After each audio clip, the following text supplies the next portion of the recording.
People complain about other people not giving a crap, but have you ever stopped to think that maybe it's because nobody actually wants to receive crap? So they're like, why would I wrap up, crap as a gift or something, take the time when nobody actually wants to receive crap? I feel like,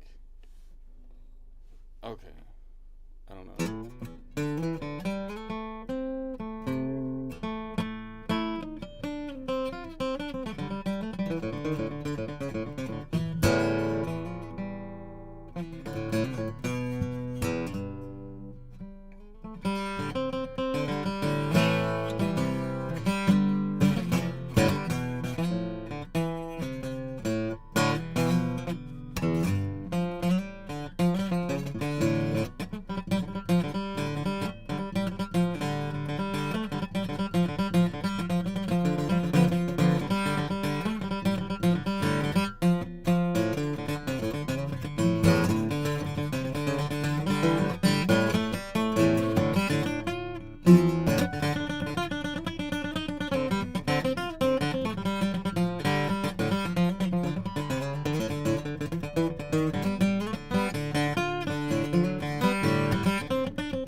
Okay, so I think I'm just gonna keep on rolling with my thing here. What was that? What's my thing? I'll tell you what my thing is. Uh, I'm going to continue with the E as the blues, but I'm gonna overanalyze it. I'm gonna overanalyze it. Why? Because that's what I do. Because that's what I do. So I'm gonna look at it. I think we left off on this node. I'm going to try to look at it from the collection of notes around the key of C, meaning I'm going to center the E as the Phrygian, and then I'm going to look at the same pattern, but from the perspective of the E, the same E note, but now as though it's in the collection of notes around the key of G major or E minor, which means it's going to be the Aeolian node then, this Aeolian. And then I'm going to see it from the perspective of E Mixolydian, so that I see it as the node number 5, numero 5, if you are bilingual like me. Numero 5. Okay, so because I have mad skills. I'm totally calm. Don't worry, I'm totally calm, but my skills are mad. My skills are mad. Okay. Let me see if I can get this off here. All right. So then let me try the joke first. I have my joke. I don't have a political joke this time, but I'll give you my political commentary because there was kind of like a little bit of chaos going on. And later on, my jokes tend to be kind of political. This one might be a little political. So I just can't help it because that's like the soap opera that I tend to watch is the political drama. So I'll give you my 2 cents. No one cares about my 2 cents, I know, but I'm going to give you the 2 cents anyways because that's what I'm here for. So this is what I think about the drama right now. And most of my stuff might kind of go into the drama thing. So I kind of feel like, so my take is the trolls are coming into the conservative side of the things because they see that there's like an opening now because that's where the power shift happened, and now they're eating out the whole idea of what conservatism means, and just like on the other side, like the conservatives don't even realize these people, they're wolves in sheep's clothing, man, and they're like tearing things down, and people don't even like understand it, and see that's what I feel like is happening, and so now you got like the one guy that seemed like I kind of agree. I don't agree with many people on like the different components. Like usually people are good at like one thing. Like I don't agree with many people on like their general idea politically. What's a good political strategy?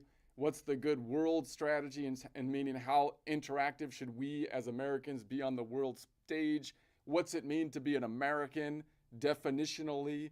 And so on and so forth, and even economically, I think the guy that seems to be, I agree with him like 95% of the time on those things, which is the core kind of things, seems to be Shapiro. Shapiro seems to be pretty consistent on that. So, I think he's got basically the right take on this one. Like he's saying the trolls are coming in. The Tucker Carlson guys and the Candace Owens, these are wolves in sheep's clothing. They're gonna tear down from the inside. You kind of gotta call that out. So I think he's on to something there, right? I don't know what it is. Everyone else is crazy. I mean, it's like I don't know what. Usually, I don't think those hats are really functionally that good. I don't think because they don't have a bill or anything to keep the sun out of your eyes. But maybe it's keeping the sun from melting the top of your head, which is where the points of the cranium come together. So maybe the sun is melting everyone else's brains, and he's the only one. He's like, dude, are you guys all crazy? I mean, are you blind? So I don't know. So I don't know. I don't know what it is, but I think the guy has a better alignment to the North Star on this Christmas season than anyone else I'm seeing, for crying out loud. So then he called out the crazy people, and I think that's like it's kind of like it's about time. And then I kind of feel like the Megyn Kelly, who's the elephant in the room, even though she's really skinny, but she's like in terms of her views, she's bigger than like most networks of news networks, but I think she's lost sight because she's focused on the numbers now. She's so big that she just sees other people's numbers. And so the fact that she wanted to arbitrate as though you have two even good, well-meaning players between Candace Owens and Turning Point USA and Erica and a widow is just shows complete blindness to me. I don't know what you're thinking. You have a crazy pit bull that's got like ravenous rabies prowling around in the middle of the park. You don't just set a meeting. You don't just put the other person, the good faith player, into the lion's territory. Like, that's not how if you were a lawyer on Erica Kirk's side, you wouldn't set up a meeting like that. You'd look at the data and say, dude, this lady's crazy. And you would do something to mitigate, that's not, I don't know what's going on with that. And then Matt Walsh has the same thing. Like, I think she got convinced by Matt Walsh to kind of try to stay on the fence or whatever. And I think and then I think she got mad because Ben Shapiro called her out. And so now she's mad. But dude, like, he's right. I mean, come on, dude. So and then Matt Walsh is a tragedy because he did the whole, like, I think he's still in the bunkers. Like, he's like in Vietnam. He's got shell shock from the trans wars. The shell shock from the trans wars, which I understand. They're ruthless. They're ruthless. But he still thinks he's out there in the jungle with blue-haired trans people coming in and they probably are attacking. I don't know. But I mean, for crying out loud, we've moved. There's a new battlefield. You pull your head out of your butt and get back on the field, man. You can't unify with the crazy people. It's a trap. They're wolves in sheep clothing. It's a trap. Are you blind? So I don't know. That's my take on it, basically. So I think Shapiro's on. I think I don't know. I don't see how you can argue the guy's not on the right side here. But the one person that's coming up, by the way, is who's that lady that says keeping it real? She was like a fitness lady before. I don't know. I forget her name, but she seems like she still thinks she's a classic liberal, which is fine, okay.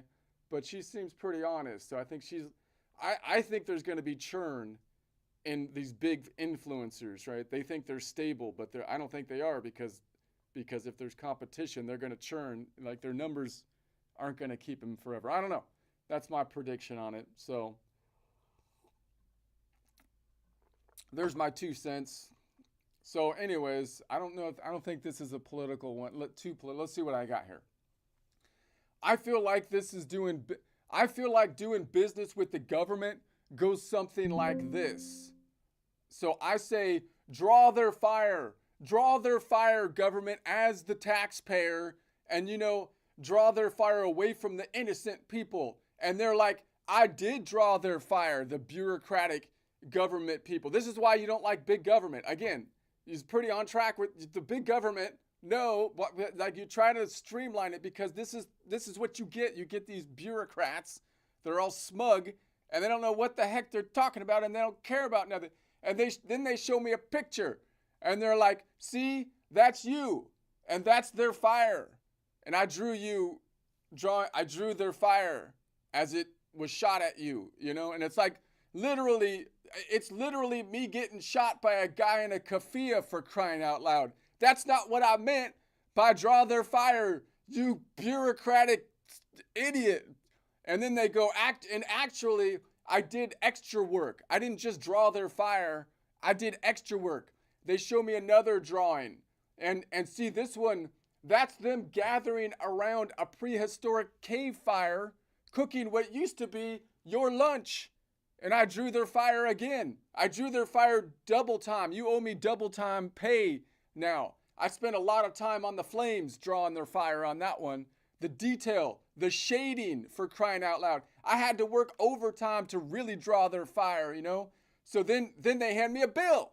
Then they hand me a bill for drawing their fire. And it's like, you son of a, you owe me time and a half, they say. They want extra pay. They want extra pay or they're going to shut down They're going to shut down the government or something. So anyway, we're going to be raising taxes because we did such a good job drawing your fire. That's what the big government bureaucracy leads to. You have to have massive transparency and oversight. I think people are misunderstanding. Like, again, like a Tucker Carlson kind of guy. Yeah, we should be more like Putin or something. No, that would be the opposite. You would have zero transparency. It would get worse. You need more transparency. These don't stop. Okay.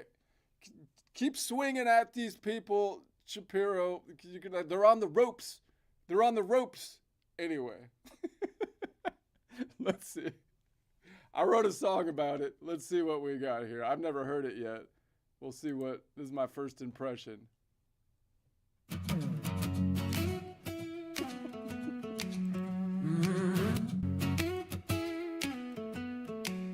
And doing business with the government goes something like this. I say draw their fire, draw it away from the innocent kids. I mean redirect the danger, pull the heat off the street. Not crayons, not clipboards, not an art critique. They nod, they smile, they say all good.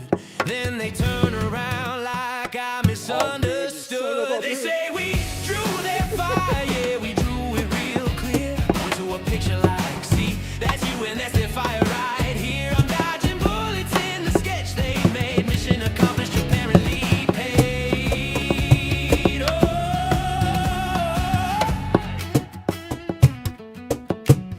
And then they say, hold on, there's more to show. Flip the page, go full caveman mode. Enemies chilling around a stone age flame. Cooking what used to be my lunch that day. They say, look at the detail, the light, the glow. Those flames don't shade themselves, you know. I say, you know I meant gunfire, right? They say you should been clearer in writing. We drew their fire, stayed up all night. Every ember perfectly highlighted. I'm under attack in panel 1, panel 2, barbecue, well done. They say art takes time, I say so to survive. And they say semantics matter, I say so does not die. Yeah.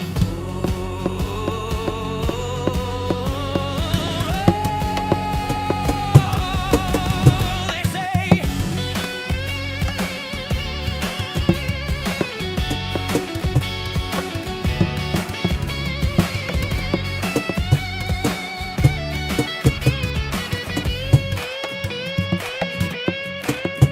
and they slide me a bill across the desk.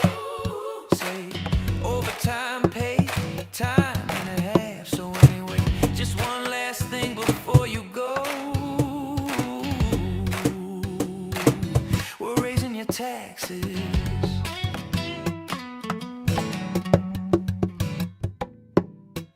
All right. A little funky. Little funk. All right. Not bad. Suno's testing its range out. Suno's testing its range. All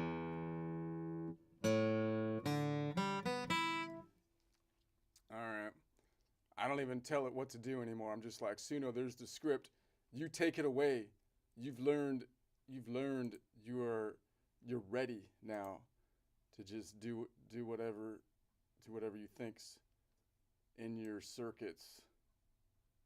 Whatever you're feeling, man.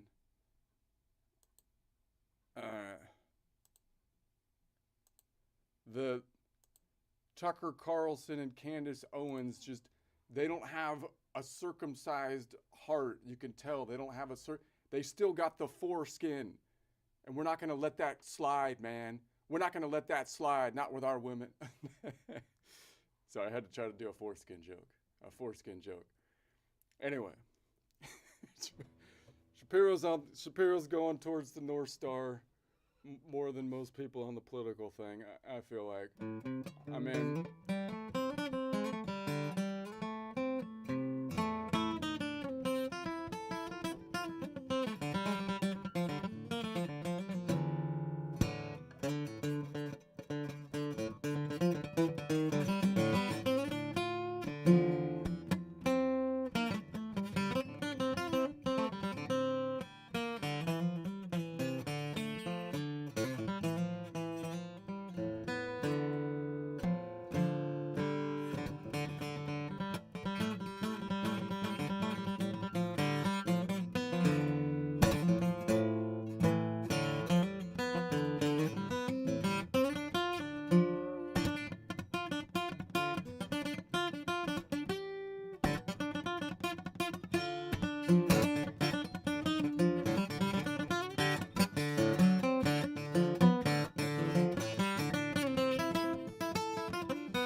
try to maybe I'm just gonna noodle. I kind of feel like noodling today, so I'm gonna just noodle around. I'm trying to get some rhythm in my drum. I'm basically just doing the key of C, but I'm looking at the Dorian, right? I'm kind of focusing in on the Dorian node, leaning on that open string right there, and this one right here, and then I'm reaching up to the third, and then I'm just kind of trying to get, you know, a different rhythm. I like the Dorian.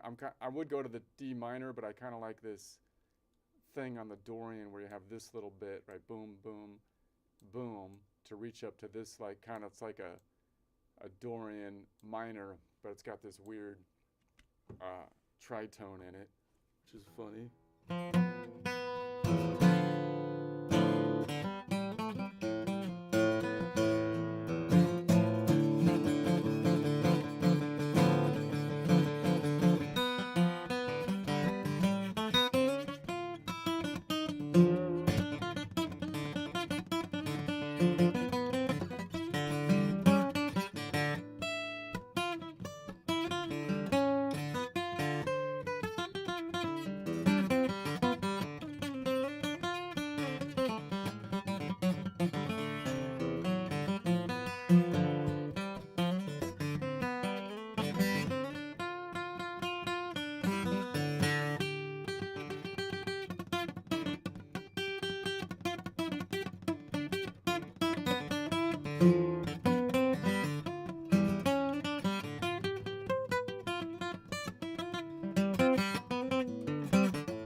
Let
me try to just hang on that A.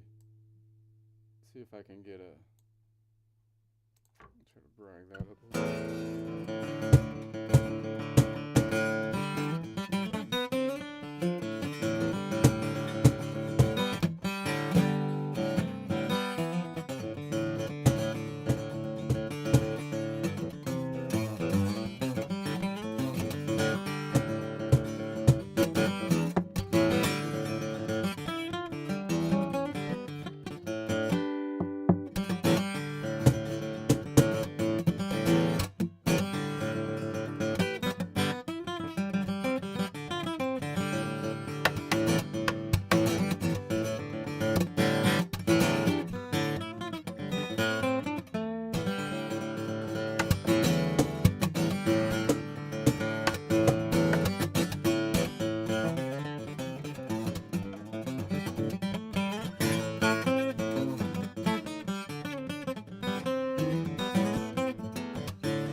percussion in there, which is ugly, I know.